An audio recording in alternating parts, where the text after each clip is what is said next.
اعوذ باللہ من الشیطان الرجیم، بسم اللہ الرحمن الرحیم۔ آج ہم بتائیں گے کہ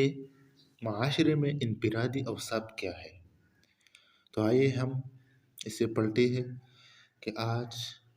ہم ایسے موضوع پر بات کریں گے کہ معاشرے میں انفرادی اوصاف کیا ہے۔ انفرادی اوصاف میں سب سے پہلے چیز جو ہے اسلام کا صحیح فہم ہے۔ جو آدمی اسلامی نظام زندگی کو برباد کرنا چاہتے ہو، اسے پہلے خود اس چیز کی اچھی طرح بننا یا جاننا یا سمجھنا چاہیے جسے وہ برپا کرنا چاہتا ہے۔ اس غرض کے لیے اسلام کا محض اجمالی علم کافی نہیں ہے، بلکہ کم و بیشی تفصیلی علم درکار ہے۔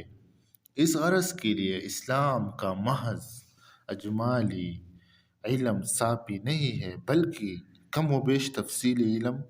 درکار ہے، اور اس کی کم و بیشی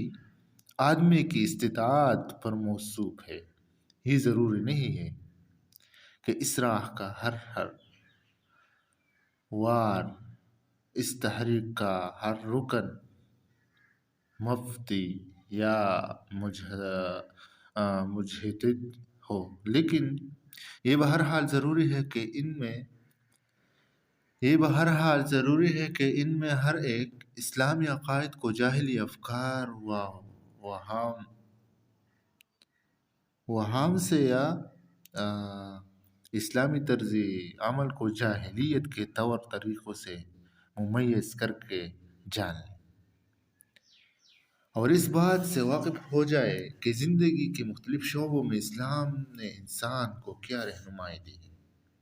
اس علم واقفیت کے بغیر نہ آدمی خود صحیح راہ پر چل سکتا ہے، نہ دوسروں کو راستہ دکھا سکتا ہے۔ عام کارکنوں کو یہ واقفیت اس حد تک ہونی چاہیے کہ وہ دیہاتی اور شہری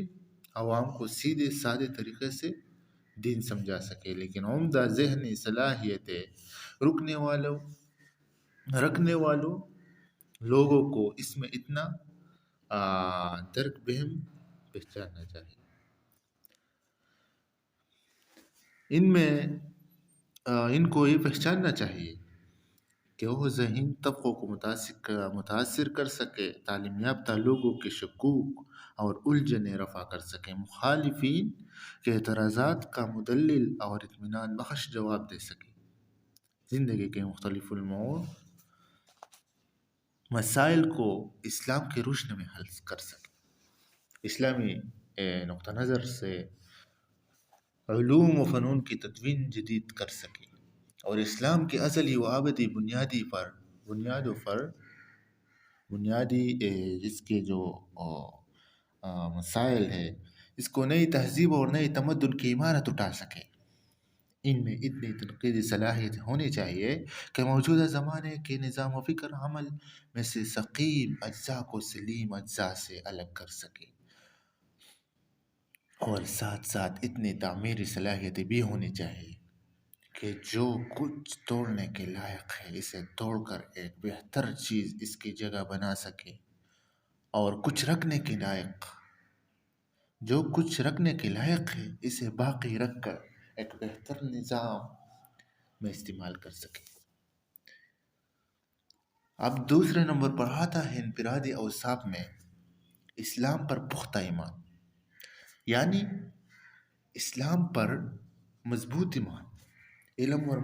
معرفت کے بعد دوسرا ضروری وصف جو اس مقصد حاصل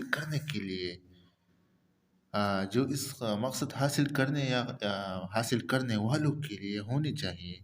وہ یہ ہے کہ جس دین پر وہ نظام تعمیر کرنا چاہتے ہیں وہ خود اس پر پختہ ایمان رکھتے ہیں، اس کا اپنا دل اس کے صحیح و برحق اس کے دل حق پر ہونے پر مطمئن ہو، اور اس کا اپنا ذہن اس معاملے پر پوری طرح یکسو ہو جائے۔ اس کے ذہن جو ہے نا اس کی بات پر متفق ہو،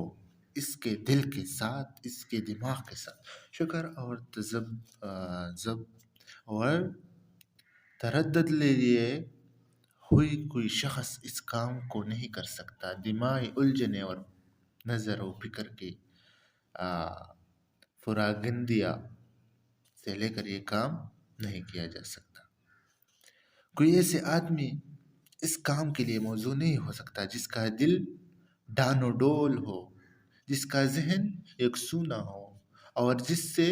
خیال و عمل کی مختلف راہیں اپنی طرف کھینچ رہی ہو یا کھینچ سکتی ہے۔ یہ کام تو جسے بھی کرنا ہو، اسے قطعی طور پر اس بات کا یقین ہونا چاہیے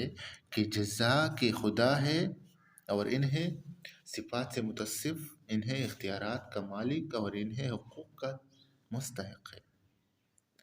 جو قرآن میں بیان ہوئے ہے آخرت اور ٹھیک ٹھیک ویسی ہے جسے قرآن میں بتائی گئی راہ راست صرف ایک ہے، وہ ہے قرآن میں کون سی بات بتائی گئی ہے؟ بات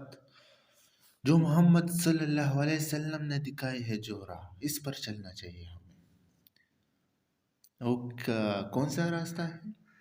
ہر وہ چیز باطل ہے جو اس کے خلاف ہو یا اس سے موافقت ہو یا اس سے موافقت نہ رکھتی ہو، جو خیال بھی کسی دوسرے نے پیش کیا ہے اور جو طریقہ بھی دوسرے نے نکالا ہے، اس کو جانچنے کا سوٹی صرف ایک ہے اور وہ ہے اللہ کی کتاب اور اس کے رسول صلی اللہ علیہ وسلم کی سنت۔ اس کسوٹی پر جو کرا اترے وہ کرا ہے اور جو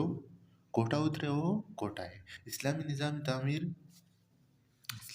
نظام زندگی تعمیر کے لیے ان حقیقوں پر پختہ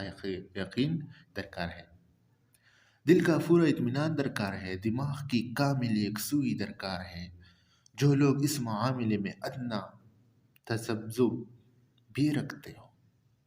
یا جن کی دلچسپیاں ابھی دوسری راہوں سے وابستہ ہیں، انہیں اس عمارت کے معمار بن کر آنے سے پہلے اپنی اس کمزوری کا علاج کرنا چاہیے۔ تو یہ تھی دوسری سٹیپ۔ تیسری سٹیپ یہ ہے سیرت و کردار۔ تیسرا لازمی وصف یہ ہے کہ آدمی کا عمل اس کے قول کے مطابق ہو، جس چیز کو وہ حق مانتا ہے اس کا انتباہ کرے، جس کو باطل قرار دیتا ہے اس سے اجتناب کرے، جسے اپنا دین کہتا ہے اسے اپنی سیرت و کردار کا دین بنائے، اور جس چیز کی طرح وہ دنیا کو دعوت دیتا ہے سب سے پہلے خود اس کی پیروی اختیار کرے، اسے اوامر کے اتباع اور نواہی سے اجتناب کے لیے کسی خارج دباؤ یا اثر کا محتاج نہ ہونا چاہیے۔ کسی دباؤ کا محتاج نہیں ہونا چاہیے۔ صرف یہ چیز کہ یہ ایک کام اللہ کی خوشنودگی کا موجب ہے، اس بات کے لیے کافی ہونی چاہیے کہ وہ دلی رغبت و شوق کے ساتھ اسے، یعنی وہ بات جو اللہ تعالیٰ کے ہاں پسند ہے، اس حد تک